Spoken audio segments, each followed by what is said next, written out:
भी आइडिया नहीं था कि हमारे इंडिया में एक ऐसी सिटी है जो जल रही है 100 सालों से। ऐसा मोटा मोटा चट्टाने एकदम लाल, एकदम नीचे से निकल रही है ये। हाँ। धुआं जैसे चारों तरफ फैल जाता है, चारों तरफ सफेद धुआं। इस आग से निकलता है खतरनाक धुआं।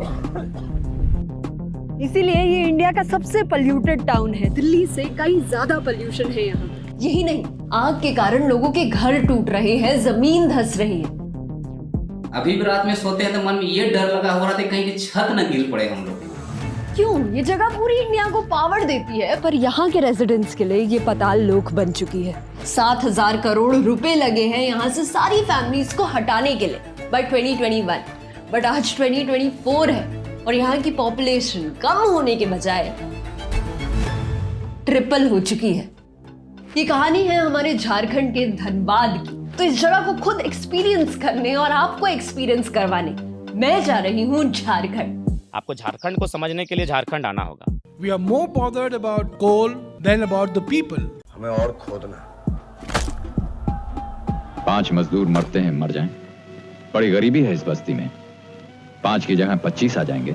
लेकिन आज झारखंड सवाल ये कर रहा है, बदले में झारखंड को क्या मिला। हम लोग पहली बार झारखंड पहुंच चुके हैं।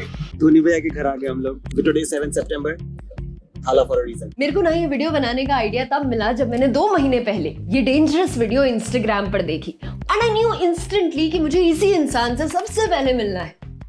हेलो विशाल, कितना टाइम हो गया यहाँ पे ये डॉक्यूमेंट करते हुए? मैंने 2017 में स्टार्ट किया था। 2017 और अभी बस एक फाइनल बुक पब्लिश होने वाला है। विशाल ने ही हमें इस सिटी का हर कोना दिखाया और लोकल से बात कराई। आप लोग भी अच्छे से एक्सप्लोर करिए, इसको दिखाइए। बिल्कुल बिल्कुल बिल्कुल बिल्कुल। तो आप भी ना कमेंट्स में अपने डिस्ट्रिक्ट के बारे में एक चीज जरूर लिख के जाना। हमारा एम है भारत के हर डिस्ट्रिक्ट पर वीडियो बनाने का, तो सब्सक्राइब जरूर करना। क्या पता अगला वीडियो आप ही के डिस्ट्रिक्ट के बारे में हो। बता वरुण, किस लिए फेमस है झारखंड? झारखंड फेमस है सुई मुई केरकेटा के लिए, best hockey player from Jharkhand. और झारखंड फेमस है थाला के लिए, मिनरल्स को। सॉरी, और Jharkhand also famous for coal। Bharat का कोल कैपिटल है झारखंड। जितना कोयला भारत को अगले 70 सालों के लिए चाहिए वो सिर्फ झारखंड दे सकता है। और झारखंड के अंदर सबसे ज्यादा कोल है धनबाद में, जहाँ पहुंचते ही हमें कोल का धुआं, कोल की महक, कोल की खदानें हर तरह। जहाँ ओपन कास्ट माइनिंग जोरों से चल रही।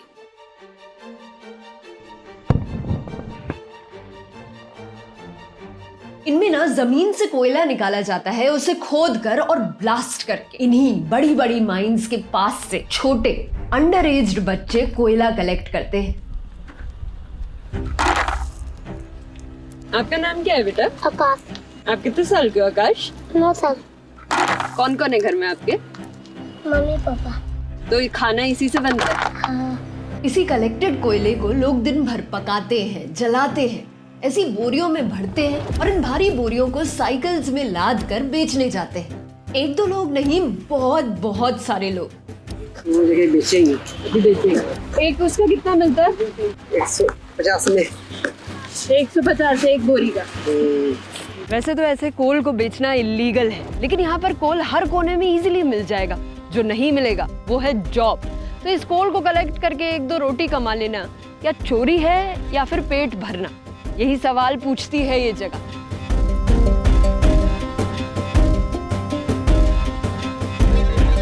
तो इससे जैसे अभी आपने ये लिया है, इससे कितना मिलेगा? मिलेगा रे बेटा, जलाने के लिए घर। बस जलाने के लिए लिए? बस जलाने के लिए घर ले जा रहे हैं। तो इसी से फिर बनाएंगे खाना? हाँ, इसे भट्ठा लगाएंगे, इसको बुताएंगे, फिर जलाएंगे तो खाना बनेगा। अच्छा। आज ये इंडिया की लार्जेस्ट कोल फील्ड है, पर पहले यहाँ पर कोल माइनिंग इतनी कॉमन नहीं थी। लार्ज स्केल माइनिंग शुरू हुई जब यहाँ पर आया लालच। पहला लालच था अंग्रेजों का, जिन्होंने जमीन को इतना निचोड़ा कि कोयला का आउटपुट 10 गुना कर दिया। वर्ल्ड वॉर 2 की सारी कोयला डिमांड यहीं से पूरी करते थे अंग्रेज। फिर ये जगह शिकार बनी कई सारे बिजनेसमैन के लालच का। तब कोई रूल्स रेगुलेशंस नहीं थे, तो माइनिंग अनसाइंटिफिकली होती थी। इसी की वजह से यहाँ पहली कोल फायर लगी 1916 में और यही आग आज तक जल रही है। आज यहाँ सारी माइनिंग BCCL कराती है, जो एक गवर्नमेंट ओन्ड कंपनी है, पर वो काम प्राइवेट ओनर्स से करवाती है। इसीलिए आज ना ही गवर्नमेंट रिस्पॉन्सिबिलिटी लेती है और ना ही प्राइवेट कंपनीज रिस्पॉन्सिबिलिटी लेते हैं, और इस सब भसड़ में फंसते हैं यहाँ के कॉमन लोग। विकास जी, आप लोग बचपन से ही हो? हाँ, बचपन से ही। यह है विकास, धनबाद के निवासी हैं और एक SSC एस्पिरेंट है। हमारे देश के इसी फ्यूचर ऑफिसर ने हमें दिखाया कि उनके घर के ठीक बाहर बस 2 कदम दूर कैसे धरती जल रही है। देखने कहाँ गया? Can you see that? Oh my God! बाप रे! खड़े नहीं रहते। मुंह जल जाएगा गरम से।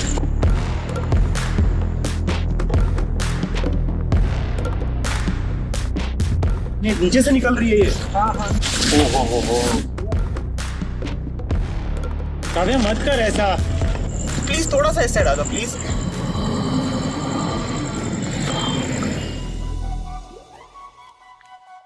ये इंडियन सिटी जल रही है पिछले 100 सालों से। आयरन में जब कोयला जलता है तो जैसा दिखता है ना, वैसे यहाँ पे पूरी जमीन की हाल वही है। पूरा का पूरा जमीन अंदर से बिल्कुल ऐसा ही है। हाँ,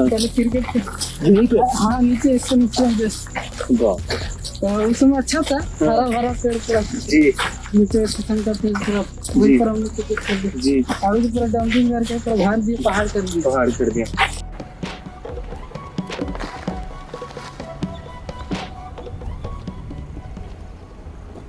एयर को अंदर आने ही नहीं देते। ये पहाड़ बनते हैं जब माइनिंग करते वक्त बहुत सारे छोटे पत्थरों को बाहर निकाला जाता है, पर कभी वापस ही नहीं डाला जाता। इसीलिए यहाँ पर फ्रेश एयर अंदर ही नहीं आ पाती। मेरा जूता जल गया। इधर आ जाओ। जल रहा है पूरा, देख। मैंने इस वाले उसमें पैर रखा पत्थर में और आग लग गई मेरे जूते में।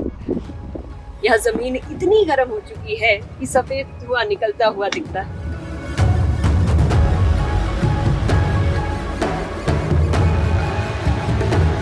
और इसी आग की वजह से इतना कोयला जल जाता है, वेस्ट हो जाता है, जो पूरी इंडिया को इलेक्ट्रिसिटी दे सकता है 1 साल तक। ये जगह जाने से पहले मुझे लगा था कि इस जगह की बस एक ही प्रॉब्लम है, आग। बट आग तो एक छोटा सा इशू है अब यहाँ। इसी आग की वजह से कई और प्रॉब्लम्स हो चुकी हैं, बहुत सारी और बहुत सीरियस, जिसमें से एक है धुआं, डेडली धुआं। ये टाउन इंडिया का सबसे पोल्यूटेड टाउन है। दिल्ली से कई ज्यादा पोल्यूशन है यहाँ। जहाँ दिल्ली का पोल्यूशन लेवल है 205, यहाँ का है 295। 100 लेवल ज्यादा है एक्सेप्टेड पोल्यूशन लेवल से। इसीलिए यहाँ पे कई सारे लोगों को बहुत सारी रेस्पिरेटरी प्रॉब्लम्स होती है। टीबी, एस्थमा, ब्रोंकियाइटिस बहुत कॉमन है यहाँ पर। 2017 में 550 बच्चे ऐसे पाए गए जिन्हें डिसेबिलिटीज थी। अगले साल और भी ज्यादा बच्चों को, 150 बच्चों को सेरेब्रल पैल्सी थी, मतलब brain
Can you see these cracks? बिल्कुल this house is done for. These insane cracks.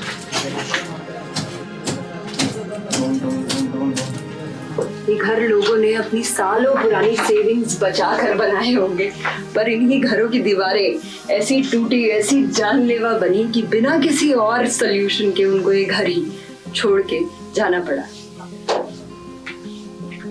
अरे बाप रे। यही वो बुक्स हैं जो लोग पढ़ा करते होंगे जब उनके घर ढसे। ये बुक्स अभी भी यहीं पर पड़ी हैं। ये वो फोटोज हैं जो लोग यहीं पर छोड़ गए। इतनी मजबूरी में जल्दी में यहाँ से निकलना पड़ा। ये जो पूरा घर टूटा है उसका ये किचन हुआ करता था और आज यहाँ से पूरा सामने का दिखता है टूट, इतना भयंकर टूट चुका है ये कमरा किचन था। ये वाला इसमें लोग खाना वाना बनाते थे। यहाँ भाभी रहती थी मेरी यहाँ पर ही। रह रहे थे वो लोग यहाँ, मतलब वो रह, उस समय जब वो गिरा तब वो रह रहे थे। हाँ उस समय था। रात में बेचारा इधर हल्ला करने लगा तो हम लोग भी दौड़े यहाँ पर। हम लोग पहले जान बचाओ, सामान बाद में निकालना सब। इसमें हम लोग खुद अपना कैसे बोला जाता है, आंखों देखा हाल। 100 साल से अगर जमीन जल रही है तो ऑब्वियसली वो एकदम खोखली हो चुकी है, धंसना शुरू हो चुकी है। ये कहानी है 2014, 2017, 2018 आज तक की। इसी धंसती जमीन ने एक 12 साल के बच्चे को निगला। पिता ने बचाने की कोशिश की तो वो भी नहीं रहे। एक आंटी सुबह टॉयलेट करने बाहर निकली, कभी घर ना आ पाई। यहाँ पे 3 लेडीज थी, वो यहाँ से मरी। उस टाइम तो बहुत अच्छा था। यहाँ पे लोग भी रह रहे थे ना पूरे। घर देख रहे हैं, पूरा घर था, पूरा घर नीचे चला गया। पूरी जमीन यहाँ पे धंस चुकी है और घर नीचे जा चुकी है। धंसती हुई जमीन के बावजूद आज भी हमारा लालच खत्म नहीं हुआ है। हमने हमारे लास्ट दिन में खुद अपनी आंखों से देखा यार कि वहां पर एक आदिवासी जो लैंड ओन करते हैं, उनकी परमिशन के बिना वहां पर माइनिंग का प्रयास चालू था। ये मेरे जमीन पर हुल मारा, हुल मतलब आवाज करने के लिए, ब्लास्टिंग करने के लिए। हाँ। ठीक है, जबरदस्ती उन लोग हुल हमारा जमीन पर किया हुआ। जिस तरह अंग्रेज शासन करता था उसी तरह इन लोग शासन कर रहा है। हरिजन कम्युनिटी है यहाँ पे। हाँ, हरिजन कम्युनिटी। हम लोग अनुसूचित जनजाति में हम लोग आते हैं। एससी कास्ट में जो इन लोग का जबरदस्तन कर रहा है, कोशिश कर रहा है कि इसका जमीन जो है हम हड़प ले और इन लोग को कुछ न दे।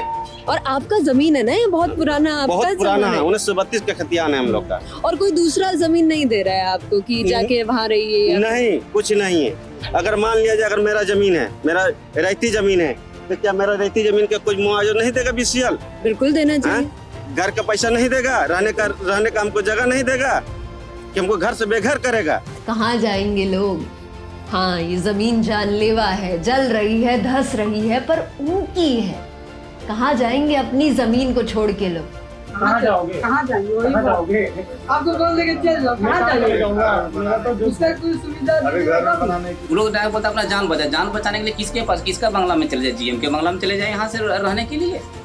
कोई पेपर लेके आए हैं? हाँ, पेपर जैसे कि हम लोग कंपनी से शुरू से हम लोग लड़ाई कर रहे हैं कि हम लोग कंपनसेशन कुछ दे दिया जाए। तो सरकार बदलता है फिर भी नहीं देता ना? कुछ नहीं, सरकार आता है बहुत तरह से। यहाँ हम लोग को विधायक आया, क्या का जो होता है वो लोग आया, 10 तरह का आश्वासन दिखाया, लेकिन सब फालतू ही। तो क्या मांगते हैं आप वैसे कि घर दूसरा दे?